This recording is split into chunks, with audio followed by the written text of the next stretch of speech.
Hello everyone, welcome to Abhipedia. This is Ankur Pawar और आज के सेशन में हम बात करेंगे कुछ important very important questions of the polity.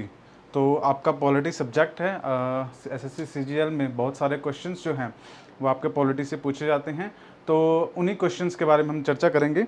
देखिए, अगर बात करें, अगर मैं आपके जो जीके वाला या जीएस वाला पोर्शन है एसएससी में, अगर उसके बारे में बात करूं, तो जैसे ज्योग्राफी हो गया, हिस्ट्री हो गया, पॉलिटी, इकोनॉमी, करंट अफेयर्स, इस तरह से अलग अलग सेक्शंस हैं। उसमें जो पॉलिटी वाला सेक्शंस है वहाँ से कई तरह के सवाल जो है हर बार पूछे जाते हैं और बहुत ही इंपॉर्टेंट सवाल और या काफ़ी ज़्यादा जो क्वेश्चन है हमें डीप भी देखने को मिलते हैं कुछ केसेस में। सो उन्हीं क्वेश्चन से रिलेटेड ये वीडियो आपको देखने को मिल रही है। इस वीडियो के अंदर हम कुछ इंपॉर्टेंट क्वेश्चंस के बारे में बात करेंगे और ये क्वेश्चन जो आपके रहेंगे बेसिकली कॉन्स्टिट्यूशन से संबंधित रहेंगे, क्योंकि पॉलिटी में जनरली जो सवाल पूछे जाते हैं आपके वो सारा एंटायर जो कॉन्स्टिट्यूशन है उसके ऊपर बेस्ड ही होते हैं। ठीक है, तो उन्हीं से रिलेटेड जो क्वेश्चंस हैं वो आपको यहाँ पर देखने को मिलेंगे। आई होप आपको चीज़ें समझ में आए और किसी भी तरह का कोई डाउट हो तो आप पूछ सकते हैं। तो चलिए आगे लेक्चर में बढ़ते हैं। सबसे पहले बात करें, so this is our WhatsApp group. ये आपका एसएससी के लिए अगर आप तैयारी कर रहे हैं तो उस केस में ये हमारा एक व्हाट्सएप ग्रुप है जिसको आप ज्वाइन कर सकते हैं। इस ग्रुप को ज्वाइन करने के लिए इसका जो लिंक है वो डिस्क्रिप्शन के अंदर आपको मेंशन मिलेगा, आप वहाँ पर जाकर क्लिक कर सकते हैं और जो ये ग्रुप है हमारा इसे ज्वाइन कर सकते हैं। साथ ही हमारा एसएससी सीजीएल का जो एक कोर्स है आप उसे बाय कर सकते हैं। ठीक है, कोर्स की जो कॉस्ट रहेगी वो 4999 रहेगी और इसके अंदर आपको वीडियो लेक्चर्स मिलेंगे, पीडीएफ मिलेगी, टेस्ट सीरीज़ मिलेगी, करंट अफेयर्स, सारा कुछ आपको जो ये पूरा कोर्स है उसके अंदर अवेलेबल होगा। तो आप इस कोर्स को अगर बाय करना चाहते हैं तो इसका भी जो लिंक है वो आपको डिस्क्रिप्शन के अंदर मिल जाएगा, आप वहाँ पर जाकर चेकआउट कर सकते हैं। तो देखिए, सबसे पहले वेरी इंपॉर्टेंट क्वेश्चन जो है आपका, क्वेश्चन कह रहा है आपका, who is rightly called the father of local self government of India. देखिए, ये क्वेश्चन जो है आपका ये कई बार आपको हिस्ट्री के अंदर भी देखने को मिलता है, मतलब कि हिस्ट्री वाला जो पोर्शन है वहाँ पर भी ये क्वेश्चन आता है और पॉलिटी में भी ये आता है। पॉलिटी में क्यों आता है? क्योंकि it is related to the local self government और हमारा जो आर्टिकल कॉन्स्टिट्यूशनल अमेंडमेंट 73rd और 74th है which talks about the local self government. 73rd amendment act था जो आपका पॉलिटी के अंदर, कॉन्स्टिट्यूशन के अंदर, वो बात करता है आपका पंचायती राज के बारे में, और जो 74th है वो आपका बात करता है म्यूनसिपैलिटीज़ के बारे में। तो दोनों जो हैं आपका 73rd और 74th वो क्या है, वो आपका एक एग्जाम्पल है किस चीज़ का? लोकल सेल्फ गवर्नमेंट का। तो हम क्वेश्चन के बारे में थोड़ा सा और समझते हैं। ठीक है, तो देखिए लोकल सेल्फ गवर्नमेंट होता क्या है एक्चुअली में। देखिए, हमारे यहाँ पर क्या है कि जो कंसंट्रेशन ऑफ द पावर है वो आपकी क्या है, अलग अलग स्टेजेस में अलग अलग लेवल पर देखने को मिलती हैं। फॉर एग्जांपल, अगर आप गांव में रहते हैं तो आप वहाँ पे देखेंगे कि आपके यहाँ पर पंचायत के जो है इलेक्शन होते हैं जिसके अंदर प्रधान, उप प्रधान और वार्ड मेंबर्स जो हैं वो इलेक्ट होते हैं। तो पहला तो यहाँ पर आपको एक डेमोक्रेसी का बहुत ही खूबसूरत एक एग्जाम्पल देखने को मिलता है, क्योंकि एक बिल्कुल ग्रास रूट लेवल पे हमें डेमोक्रेसी देखने को मिल रही है। अब ज़रूरी नहीं है कि कोई गांव में, दूर दराज इलाके में अगर कोई गांव है वहाँ पर कोई भी बच्चा है या फिर बड़ा बूढ़ा कोई भी है, तो उस केस में जो लोकतंत्र है या डेमोक्रेसी है उसका एक एग्जाम्पल उसे अपने ही घर के पास, अपनी ही पंचायत में वहाँ पर देखने को मिलता है। ये एक अच्छी चीज़ है। डेमोक्रेसी जो है, भारत अपने आप को कहता है कि हम largest democracy of the world है, तो उस केस में इंडिया के हर पर्सन को जो लोकतंत्र है उसकी समझ होना ज़रूरी है। और ये समझ जो है हमें डायरेक्टली जो एक छोटा सा गाँव है वहाँ से भी मिल जाती है, क्योंकि गवर्नमेंट जो स्ट्रक्चर है, डिसेंट्रलाइजेशन ऑफ पावर जो है वो कुछ इस तरह से हमारे देश के अंदर है कि एक बिल्कुल गांव के अंदर रहने वाले आदमी को भी ये चीज़ समझ में आती है। ठीक है, तो पहली चीज़ तो हमें वहाँ पर देखने को मिल रही है जहाँ पे प्रधान, उप प्रधान वगैरह आपके जो इलेक्ट होते हैं। उसके बाद अगर आप किसी अर्बन एरियाज़ में हैं, टाउन वगैरह में है, तो वहाँ पे म्यूनसिपैलिटीज़ के इलेक्शन होते हैं, वो भी सेम लेवल पे ही आपकी चीज़ देखने को मिलती हैं। उसके बाद अगर हम एक और लेवल ऊपर जाएंगे तो हमें क्या देखने को मिलता है कि हमारे जो राज्य हैं, स्टेट्स हैं, वहाँ पर आपके लेजिस्लेटिव असेंबली के इलेक्शंस होते हैं। जैसे कि आपके अभी रिसेंटली हरियाणा के अंदर लेजिस्लेटिव असेंबली के इलेक्शन आने वाले हैं।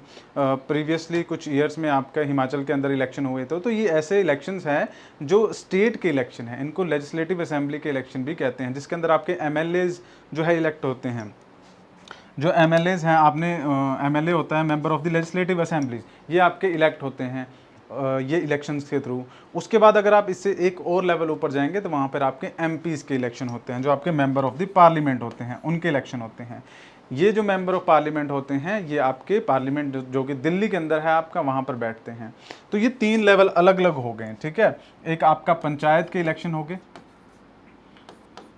उसके बाद अगर बात करें आपके एमएलएज के इलेक्शन होंगे, एमपीज के इलेक्शन होंगे। तो ये अलग अलग लेवल्स हैं। यही हमारी डेमोक्रेसी की जो खास बात है, एक सुंदरता है जो हमें नज़र आती है। तो अब ये होता है डेमोक्रेसी, मतलब जिसके अंदर पावर का डिसेंट्रलाइजेशन होता है। और इसी में से जो ये सबसे पहले वाला जो है ना, इसी टर्म को, मतलब यही जो यहाँ पर लोकतंत्र का एक एग्जाम्पल है, इसी को आपका लोकल सेल्फ गवर्नमेंट कहते हैं। लोकल सेल्फ गवर्नमेंट मतलब लोकल एरिया में जहाँ पे लोग खुद ही वहाँ के छोटे मोटे जो गवर्नेंस की जो चीज़ें हैं उनको हैंडल करते हैं। पंचायत का एक अपना बजट होता है, ठीक है। पंचायत छोटे मोटे टैक्सेस जो है वो भी लगा सकती हैं। तो उसी टैक्सेस के थ्रू या उसी बजट के थ्रू वहाँ पे जो रोड है या फिर कोई नाली है वो बनाना है, या फिर किसी तरह से स्ट्रक्चर कोई छोटा मोटा बिल्ड करना है, तो वो पंचायत कर सकती हैं। तो that is the example of the local self government. तो इस चीज़ की शुरुआत करने वाले कौन थे, उसके ऊपर क्वेश्चन आया है कि who is rightly called the father of the local self government. Okay, so आपके यहाँ पे ऑप्शंस है। Option A Lord Mayo, Lord Ripon, Lord Curzon, Lord Clive. इसका क्या राइट आंसर हो सकता है? इसका जो राइट आंसर है वो ऑप्शन बी होगा, Lord Ripon is called the father of the local self government. Lord Ripon की अगर बात करें, ये आपके governor general of India from 1880 to 1884 के अराउंड रहे हैं, ठीक है। और इसमें क्या खास बात है कि ये इनके नाम पर, मतलब लॉर्ड रिपन के नाम पर और भी कई चीज़ें हैं कि इन्होंने जो डिसेंट्रलाइजेशन ऑफ द पावर है, डिसेंट्रलाइजेशन ऑफ पावर मतलब किसी एक आदमी के पास सारी पावर इकट्ठी ना हो, उसको बांट देना, तो वो उस चीज़ के लिए भी इनको जाना जाता है। इन्होंने कई सारे लोकल सेल्फ गवर्नमेंट के ऊपर तो ये 1882 के अंदर लेकर ही आए थे कि जो भारत के अंदर क्या है, लोकल सेल्फ गवर्नमेंट का जो शुरुआत थी वो 1882 में इन्हीं के थ्रू की गई थी। तो इसलिए इनको father of the local self government कहा जाता है, ठीक है। तो यहाँ पर इस क्वेश्चन का जो राइट आंसर होगा वो लॉर्ड रिपन होगा। आई होप आपको ये चीज़ें समझ में आ गई होगी कि लोकल सेल्फ गवर्नमेंट क्या होता है, डेमोक्रेसी के साथ किस तरह से लिंक करता है। और हमारे यहाँ पर इंडिया के अंदर ये जो लोकल सेल्फ गवर्नमेंट है, ये इसकी शुरुआत कहाँ से हमें देखने को मिलती है? तो लॉर्ड रिपन के टाइम से 1882 से हमें ये शुरुआत जो है वो देखने को मिलती है। ओके, अब जो हमारा जो नेक्स्ट क्वेश्चन है उसके बारे में बात करें। The question is the two forms of democracy. देखिए ध्यान दीजिएगा कि ये क्वेश्चन जो है वो बेसिक हो सकते हैं, नो डाउट ये क्वेश्चन बेसिक हो सकते हैं, बट इन क्वेश्चंस के साथ आपको जो एक्स्ट्रा इन्फॉर्मेशन दी जा रही है वो इन्फॉर्मेशन आपके एग्जाम में बहुत ज़्यादा हेल्प करने वाली है। क्योंकि हम करते क्या है, हमारा मेन मकसद क्या होता है, ये पॉसिबल नहीं हो सकता है कि हम वो सारे क्वेश्चन कवर कर लें जो कि एक्सपेक्टेड है, आ सकते हैं, बट हम ये पॉसिबल ज़रूर है कि हम वो सारे टॉपिक कवर कर लें जहाँ से क्वेश्चन आ सकते हैं। तो ये क्वेश्चन जो है ये एक तरीका है आपको वो टॉपिक समझाने का, ताकि आप समझ पाएँ कि टॉपिक से किस तरह से क्वेश्चन आते हैं और हम उस टॉपिक से रिलेटेड और भी जो चीज़ें हैं वो सारी कवर करेंगे। ओके, तो जैसे कि आप यहाँ पे देख सकते हैं, two form of the democracies. Democracies की बात हो रही है। डेमोक्रेसी मतलब लोकतंत्र की बात हो रही है। लोकतंत्र मतलब एक ऐसा सिस्टम जहाँ पे लोगों के पास पावर होती है, ठीक है। और भारत जो है पूरे वर्ल्ड में सबसे बड़ी डेमोक्रेसी का, लार्जेस्ट डेमोक्रेसी का एक एग्जांपल है, because we have a population जो कि 150 करोड़ के अराउंड है। तो that's why we are the largest democracy in the world. इसके अलावा अगर बात करें बड़ी डेमोक्रेसी की, तो यूएस भी एक डेमोक्रेसी का एग्जांपल है। ओके, सो क्वेश्चन हमारा यहाँ पे क्या कह रहा है कि दो फॉर्म ऑफ डेमोक्रेसी कौन सी है, ठीक है। 4 ऑप्शंस आपके पास है, पार्लियामेंट्री एंड प्रेसिडेंशियल, उसके बाद डायरेक्ट एंड इनडायरेक्ट, सी है आपका मोनार्कियल एंड द रिपब्लिकन, उसके बाद पार्लियामेंट्री एंड द किंग।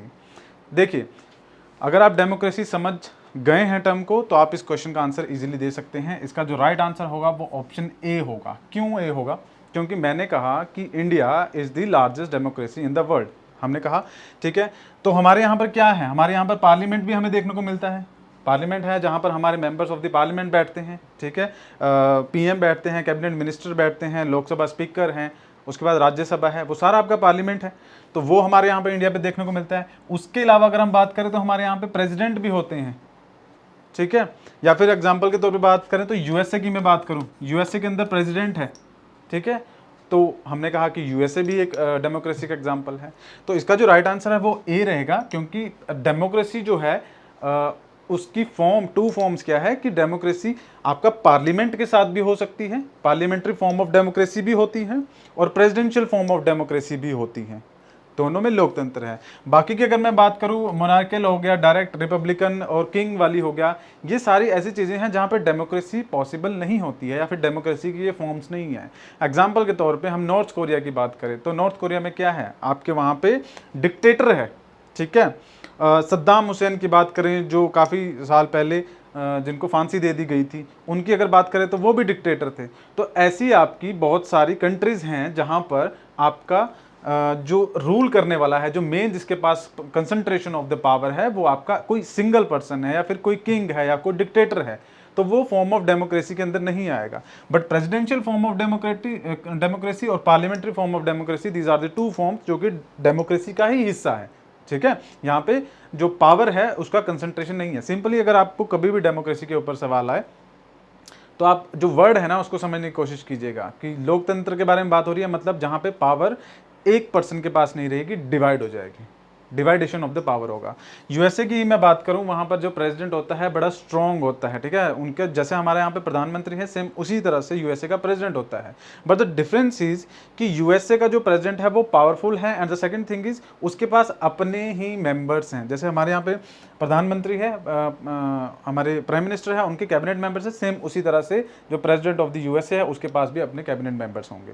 तो डिवाइडेशन ऑफ द पावर हो गया ना, डिसेंट्रलाइजेशन ऑफ द पावर हो गया। That's why option A is the right answer of this question. I hope यहां तक चीजें आपको क्लियर हो गई होगी, ठीक है। नेक्स्ट क्वेश्चन की अगर मैं बात करूं, which is an extra constitutional body. अब देखिए यहाँ पे टर्म बड़ी इंपॉर्टेंट है, बड़ी ही कमाल की जो टर्म है हमें देखने को मिल रही है। वो क्या कह रही है कि एक्स्ट्रा कॉन्स्टिट्यूशनल बॉडी क्या है। अब यहाँ पे अगर आप इस क्वेश्चन को समझने की कोशिश करें, देखिए हम क्या कोशिश करते हैं, हम हमेशा पहले क्वेश्चन को समझने की कोशिश करते हैं, क्योंकि ये जो एक लाइन है ना, एक क्वेश्चन जो लिख रखा है which is an extra constitutional body, यहाँ से कई तरह के हंड्रेड्स ऑफ क्वेश्चन निकल के आते हैं। तो अगर हम इस एक लाइन को समझ जाएंगे तो हम इससे रिलेटेड जितने भी क्वेश्चन आएंगे उन सभी को समझ जाएंगे, ठीक है। तो यहां पे क्या कह रहे हैं, which is an extra constitutional body. Extra constitutional का मतलब क्या हुआ, एक्स्ट्रा कॉन्स्टिट्यूशनल का मतलब हो गया कि कोई ऐसी चीज which is not mentioned in the constitution, ठीक है, या फिर जो कॉन्स्टिट्यूशन से नहीं ली गई है, कॉन्स्टिट्यूशन में नहीं है, तो वो आपका क्या होगा, एक्स्ट्रा कॉन्स्टिट्यूशनल बॉडी हो जाएगा। और बॉडी मतलब क्या कि कोई संस्था, ठीक है, यहाँ पे ह्यूमन बॉडी की नहीं, कोई संस्था की बात कर रहे हैं, किसी ऑर्गेनाइजेशन की बात कर रहे हैं, ठीक है। तो ये चार ऑप्शन आपके यहाँ पे दिए गए हैं, language, planning, election commission, finance commission. आपको बताना क्या है कि ये जो चार कमीशंस हैं इनमें से कौन सी ऐसी चीज़ है which is not mentioned in the constitution, या फिर जो संविधान है वहाँ से नहीं ली गई है, तभी वो एक्स्ट्रा कॉन्स्टिट्यूशनल कहलाएगी। सो यहाँ पे जो राइट आंसर होगा हमारा वो होगा प्लानिंग कमीशन। किस तरह से, देखिए प्लानिंग कमीशन कुछ एक ऐसी चीज है जो कि हमारे देश के अंदर आफ्टर द इंडिपेंडेंस हमें देखने को मिलती है। प्लानिंग कमीशन बेसिकली क्या है, 1950 के अंदर सरकार ने क्या डिसाइड किया कि हम एक कमीशन बनाएंगे जो होगा, जिसका नाम रखा जाएगा planning commission. And the purpose of this planning commission is to develop India in every sector but plan तरीके से। जैसे कि अगर मैं बात करूं, अगर हम बात करें एग्रीकल्चर की, ठीक है, एग्रीकल्चर हो गया, उसके बाद आपका जो मैन्युफैक्चरिंग सेक्टर हो गया उसकी अगर मैं बात करूं, या फिर आपका टर्शरी सेक्टर, सेकेंडरी सेक्टर, अलग अलग सेक्टर्स जो हैं, प्राइमरी, सेकेंडरी, टर्शरी, ये अलग अलग सेक्टर्स हैं, इनको डेवलप करना है। क्योंकि जिस टाइम पे जो ब्रिटिशर्स थे इंडिया को छोड़ के गए थे, उस टाइम पे इंडिया की इकोनॉमिक जो कंडीशन थी वो बहुत ज़्यादा अच्छी नहीं थी। हमारे पास जो फूड ग्रेन्स है वो भी बहुत ज़्यादा नहीं होते थे, मतलब देश के अंदर जो भूखमरी वाली सिचुएशन है वो हमें देखने को मिलती थी। अब कई स्पीचेस के अंदर आपने नेताओं को या फिर पॉलिटिशियंस को सुना होगा, या फिर बुक्स के अंदर पढ़ा होगा कि हमारा देश उस टाइम पे आज़ाद हुआ, या फिर हमारा देश का जन्म हुआ नए तरीके से, क्योंकि जब ब्रिटिशर्स आए थे और जब ब्रिटिशर्स गए, इनके बीच में 200-250 साल के बीच में जो भारत की कंडीशन थी वो बहुत ज़्यादा डिटोरिएट हो गई, बहुत ज़्यादा ख़राब हो गई थी, ठीक है। तो जब देश आज़ाद हुआ उस टाइम पर ये प्लानिंग कमीशन बहुत ज़्यादा ज़रूरी था, ताकि हम, मतलब अब देश आज़ाद हुआ, हर डायरेक्शन में डेवलपमेंट करनी है, बट डेवलपमेंट अगर किसी प्लान तरीके से नहीं होगी तो चांसेस है कि वो उतना ज़्यादा इफेक्टिवली काम ना करे। तो इसीलिए ये प्लानिंग कमीशन 1950 के अंदर बनाया गया। इसका पर्पस मैंने आपको बता दिया, हर सेक्टर के अंदर ग्रोथ करना था। बट हुआ क्या कि आफ्टर 2014-2015 में एक कैबिनेट के थ्रू मंजूरी मिली जब हमारे बीजेपी की सरकार सत्ता में आई, तो 2015 के अंदर इसी प्लानिंग कमीशन का, कमीशन सेम था बट इसका नाम बदल दिया गया और इसे नीति आयोग जो है वो कर दिया गया। ठीक है, तो ये जो नीति आयोग है ना, ये कोई नई चीज़ नहीं है। ठीक है, इसका जो आइडिया है या फिर इसका जो जो स्ट्रक्चर है वो आपका प्लानिंग कमीशन से ही लिया गया है। ठीक है, अब बाकी अगर मैं बात करूं, हमने प्लानिंग कमीशन के बारे में बात कर लिया, अब अगर बाकी हम बात करें language commission, election commission, finance commission, तो these all organisations are the constitutional bodies. ये एक्स्ट्रा कॉन्स्टिट्यूशनल नहीं है, सिर्फ प्लानिंग कमीशन आपका एक्स्ट्रा कॉन्स्टिट्यूशनल था, बाकी सब आपकी कॉन्स्टिट्यूशनल है। किस तरह से, अगर मैं लैंग्वेज कमीशन की बात करूं, it was establish 1955 under article 344। अब आर्टिकल का जिक्र हो रहा है, दैट मीन्स कॉन्स्टिट्यूशन के अंदर है, तो it is not extra constitutional, मतलब लैंग्वेज कमीशन आपका एक्स्ट्रा कॉन्स्टिट्यूशनल बॉडी नहीं है। इट इज़ आपका it is already mentioned in the article 344 about the establishment of the language commission in the year of 1955। उसके बाद दूसरी बात करें इलेक्शन कमीशन, ये लैंग्वेज कमीशन का काम ही यही था, लैंग्वेज को प्रिजर्व करना, उसको बढ़ावा देना, जो भी वो लैंग्वेज, क्योंकि इंडिया के अंदर बहुत सारी लैंग्वेजेस है ना, तो लैंग्वेज को प्रिजर्व करना और उसको सिक्योर रखना और उसको और ज़्यादा बढ़ाना, यही काम जो आपका लैंग्वेज ऑफिशियल लैंग्वेज कमीशन के अंदर देखने को आपको मिलेगा। उसके बाद अगर हम बात करें इलेक्शन कमीशन ऑफ इंडिया की बात करें, it is mentioned in the article 324। और ये जो इलेक्शन कमीशन है, चुनाव आयोग है, इसके बारे में तो आप लोगों ने बहुत बार सुना होगा। चुनाव आयोग का काम सिंपली यही है, free and fair election conduct करवाना ऑल ओवर द इंडिया, ताकि हम जो ये डेमोक्रेसी की जो नींव है उसको मजबूत रखें, उसे स्ट्रॉन्ग रखें। तो इलेक्शन कमीशन का ये काम है और ये मेंशन है आपका 324 के अंदर आर्टिकल। ये कुछ इंपॉर्टेंट आर्टिकल्स हैं, डायरेक्टली क्वेश्चन भी पूछा जा सकता है। बेसिकली आपसे सिंपली पूछा जा सकता है कि election commission of India is mentioned in which article of the constitution, तो आपको ये भी याद रखना पड़ेगा कि 324 के अंदर इलेक्शन कमीशन मेंशन है। ऑफिशियल लैंग्वेज कमीशन की बात करें तो 344 के अंदर ही आपका मेंशन है। और फाइनेंस कमीशन की अगर मैं बात करूं, it is also a constitutional body which is mention in the article 280 of the constitution. तो 280 के अंदर आपका ये जो आपका फाइनेंस कमीशन है, इसके बारे में जिक्र है। तो हम समझ चुके हैं कि इस क्वेश्चन का राइट आंसर प्लानिंग कमीशन है, बिकॉज प्लानिंग कमीशन जो है वो कॉन्स्टिट्यूशनल बॉडी नहीं है। ठीक है, नेक्स्ट अगर आगे बात करें नेक्स्ट क्वेश्चन के बारे में, which one of the following is the guardian of the fundamental rights. Very important question, very important question और बड़ा ही इंपॉर्टेंट टॉपिक भी है। फंडामेंटल राइट्स की बात करें तो part 3 of the constitution talks about the fundamental rights, जो आपके बेसिक अधिकार हैं उनके बारे में बात करता है पार्ट 3 ऑफ द कॉन्स्टिट्यूशन। अब यहाँ पे सवाल ये पूछा गया है कि इन जो ये नीचे मेंशन्ड है, legislature, executive, political parties and the judiciary, इनमें से कौन है जो कि गार्जियन है, जो गार्जियन है, प्रोटेक्ट करता है fundamental rights of the citizen of India. ठीक है, तो कौन करता है? इसका जो राइट आंसर होगा वो क्या होगा? इसका राइट आंसर होगा जुडिशरी। जुडिशरी बोले तो जुडिशरी मतलब हमारी जो देश का जो सुप्रीम कोर्ट है या फिर हमारे देश के जो कोर्ट्स हैं उनकी अगर हम बात करें तो वो जो क्या है, guardian of the fundamental rights है। अब देखिए थोड़ा सा डीप देखने की कोशिश करते हैं। पार्ट 3 ऑफ द कॉन्स्टिट्यूशन ये बात करता है आपके फंडामेंटल राइट के बारे में।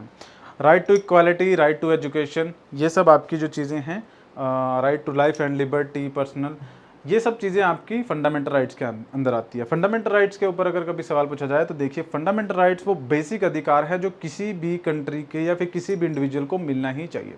एग्जाम्पल के तौर पे आपका जैसे आर्टिकल 21A है, बात करता है राइट टू एजुकेशन के बारे में। ठीक है, right to education basic fundamental right क्यों होना चाहिए? Right to education fundamental right है, क्यों होना चाहिए? क्योंकि कोई भी जो इंडिविजुअल है उसकी पर्सनल ग्रोथ के लिए, उसकी इंटेलेक्चुअल ग्रोथ के लिए उसको एजुकेशन जो है वो मिलनी ही चाहिए। ठीक है, इतनी बड़ी पॉपुलेशन है, अगर उसके अंदर कोई भी एक ऐसा पर्सन है जिसको राइट नहीं है या फिर उसके पास अवेलेबल रिसोर्सेज नहीं है पर्सनली कि वो एजुकेशन को ले सके या पढ़ पाए, तो वो सही चीज़ नहीं होएगी। क्योंकि हमें क्या करना है ना कि सभी को पढ़ाना है ताकि सब लोग एक लेवल पे आ सकें।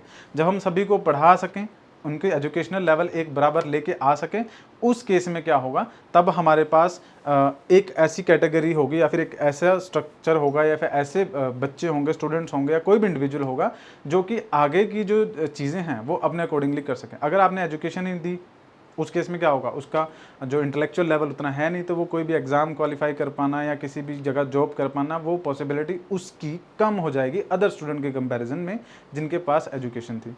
तो हमें एजुकेशन देना बहुत ज़रूरी है, that's why it is mentioned in the fundamental rights. Right to equality की अगर मैं बात करूँ तो राइट टू इक्वालिटी, समानता का अधिकार, फंडामेंटल राइट के अंदर मेंशन है। क्यों ज़रूरी है? क्योंकि हमें सभी को समान रखना ज़रूरी, ठीक है। Right to life and personal liberty, it is also mention in the fundamental rights. क्यों किसी को पर्सनल लिबर्टी या फिर लाइफ की हमें फंडामेंटल राइट्स प्रोवाइड करना जरूरी है? क्योंकि ये एक बड़ी बेसिक राइट है, किसी को जीने का अधिकार होना चाहिए कि नहीं होना चाहिए, इसीलिए वो फंडामेंटल राइट में मेंशन है। But just for the sake of this question हम मान लें कि जो फंडामेंटल राइट मैंने आपको मेंशन की ये किसी को नहीं मिल रही है, तो उस केस में क्या होगा? तो उस केस में क्या होगा कि कोई तो ऐसा होगा जो कॉन्स्टिट्यूशन में मेंशन कर रखा होगा जो इन राइट्स को प्रोटेक्ट करेगा उस पर्सन की। तो वो कौन करेगा? वो आपका जुडिशरी करेगा, ठीक है। जुडिशरी कैसे करेगा? आर्टिकल 32 ऑफ द कॉन्स्टिट्यूशन ये बात करता है क्या कि supreme court of the India जो हमारा है, he is guardian of the fundamental rights as per article 32। अब अगर मैं बाकियों की बात करूं तो जैसे यहाँ पे लेजिस्लेचर, एग्जीक्यूटिव, पॉलिटिकल पार्टीज की बात कर रखे हैं, तो लेजिस्लेचर का काम क्या है? लेजिस्लेचर का काम क्या है? कानून बनाने का। उसका फंडामेंटल राइट से लेना देना नहीं है, मतलब वो गार्ड नहीं कर सकता है। एग्जीक्यूटिव की बात करें तो वो इम्प्लीमेंट करने का काम करते हैं लॉज को, तो वो भी गार्ड नहीं कर सकती हैं। पॉलिटिकल पार्टीज तो वैसे भी ज़्यादातर कुछ पॉलिटिशियन, कुछ पार्टीज़ लोगों की पॉलिटिकल फंडामेंटल राइट्स को छीनने का ही काम करती है, तो सेव करने का तो उम्मीद कम है।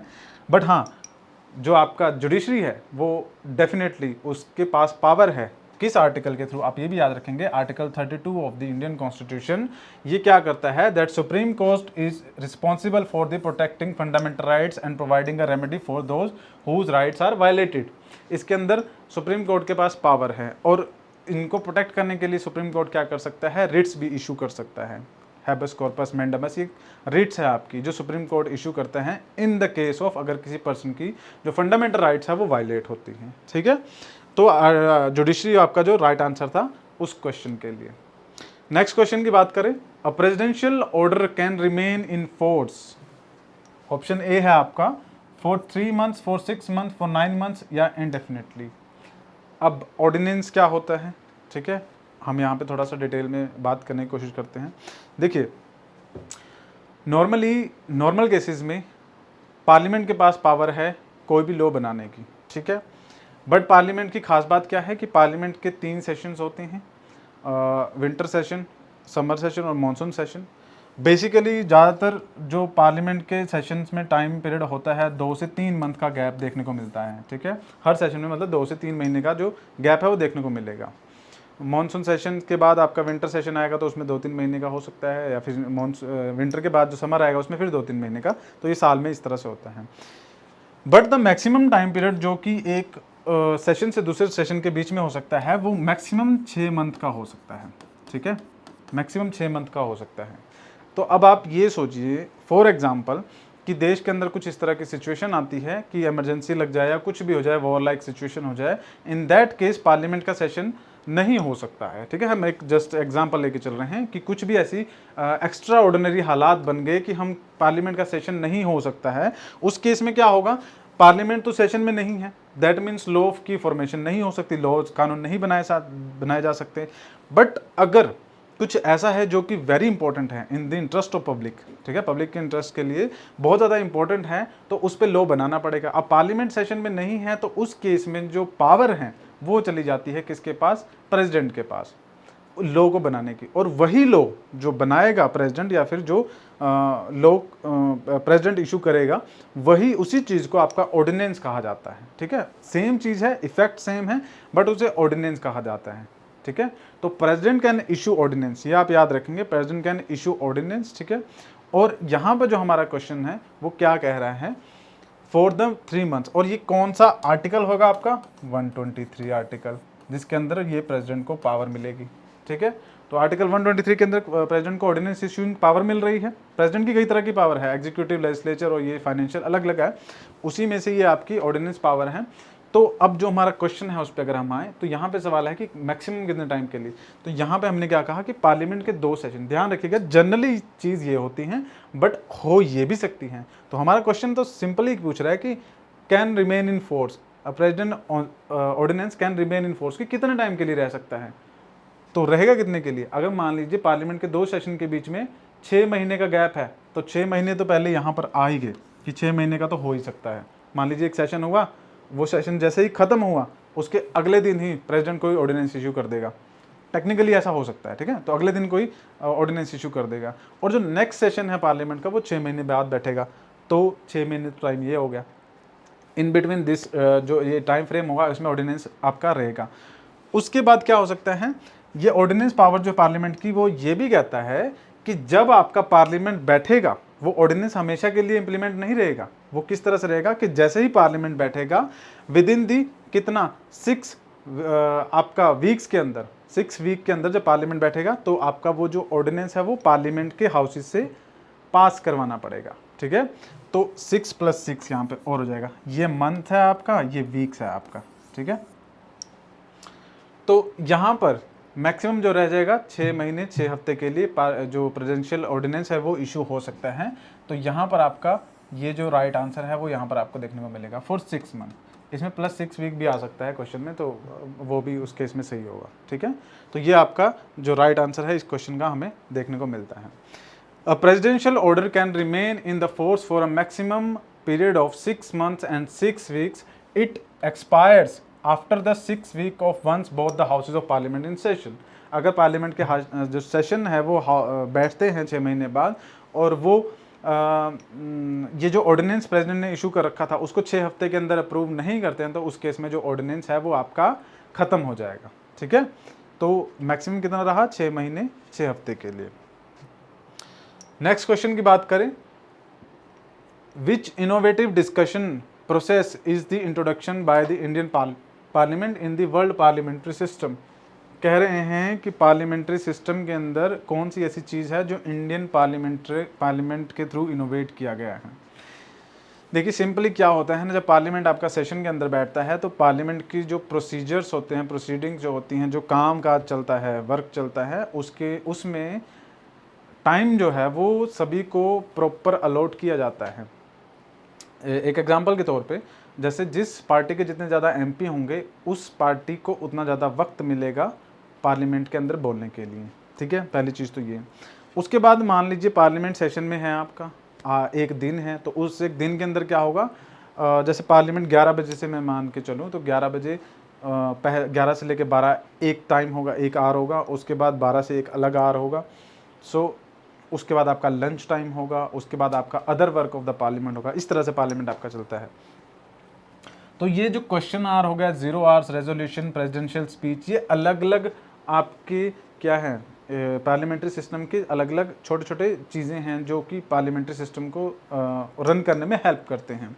तो यहाँ पर जो इसका क्वेश्चन का राइट आंसर है वो 0 आवर है। हम बताएंगे किस तरह से हैं।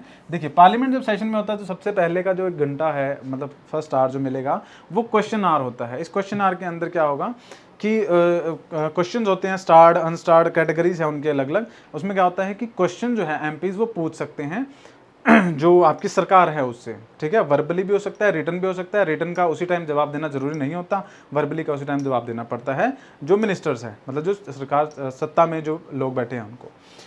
तो उसके बाद आता है आपका 0 आवर। 0 आवर एक ऐसी चीज़ है जो कि इंडिया के पार्लियामेंट्री सिस्टम ने ही डिस्कवर की है, बाकी पार्लियामेंट्री सिस्टम में नहीं है। 0 आवर क्या कहता है कि कुछ ऐसी चीज़ें जो पब्लिक इंपॉर्टेंस हैं, एग्जाम्पल के तौर पे पार्लियामेंट सेशन में हैं, ऑलरेडी जो क्वेश्चन आवर में क्वेश्चन पूछे जाने थे वो ऑलरेडी डिसाइडेड होते हैं कि क्या क्या क्वेश्चन पूछे जाएंगे, ठीक है। तो वो सब चीज़ें चल रही हैं। बट मान लीजिए कल भी सेशन है, आज भी सेशन है, और आज की रात कुछ ऐसा हो जाता है या फिर आज कुछ ऐसा हो जाता है जिसके लिए एमपीज़ को कल के कल सरकार से बस जवाब जो लेने ज़रूरी हैं, तो वो आप क्या कर सकते हैं, 0 आवर में आप सरकार से पूछ सकते हैं और इसका जो जवाब है वो सरकार को देना पड़ेगा उस टाइम पर।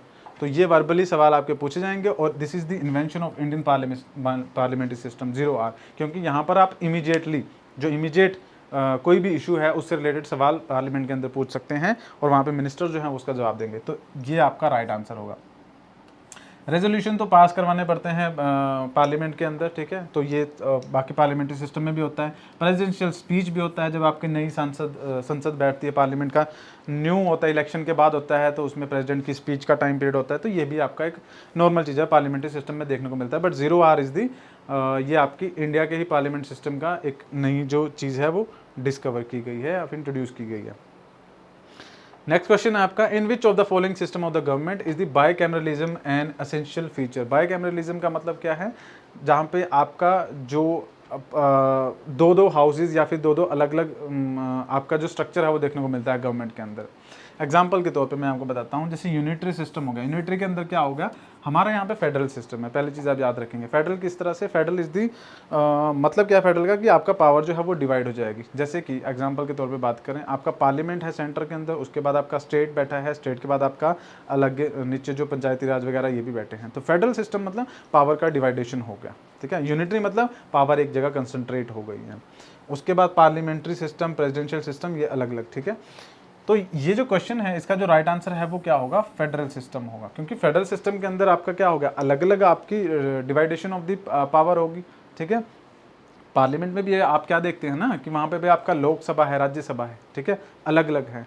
तो बाइकैमरलिज्म का मतलब यही, तो यहाँ पे जो फेडरल सिस्टम हो गया ये इसका राइट आंसर हो जाएगा ऑप्शन ए का। ओके, सो ये आपका लास्ट क्वेश्चन था। आई होप ये आपको चीज़ें समझ में आई होगी।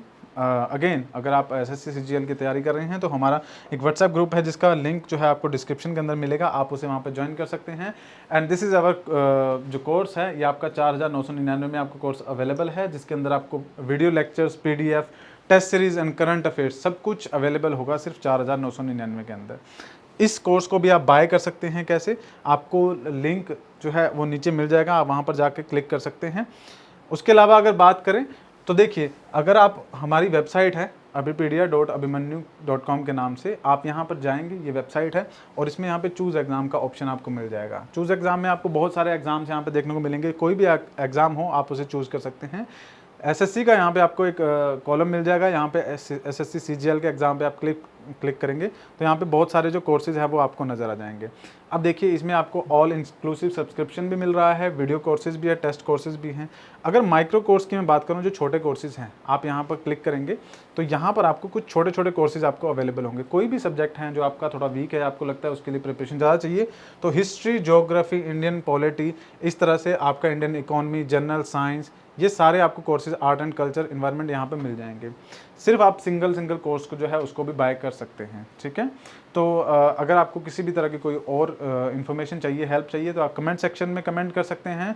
हमारे चैनल को सब्सक्राइब कीजिएगा ताकि जो और अपडेट है एग्ज़ाम से रिलेटेड वो भी आपको टाइम टू टाइम मिलती रहे। तो आज के सेशन में फ़िलहाल इतना ही है। Thank you for joining us.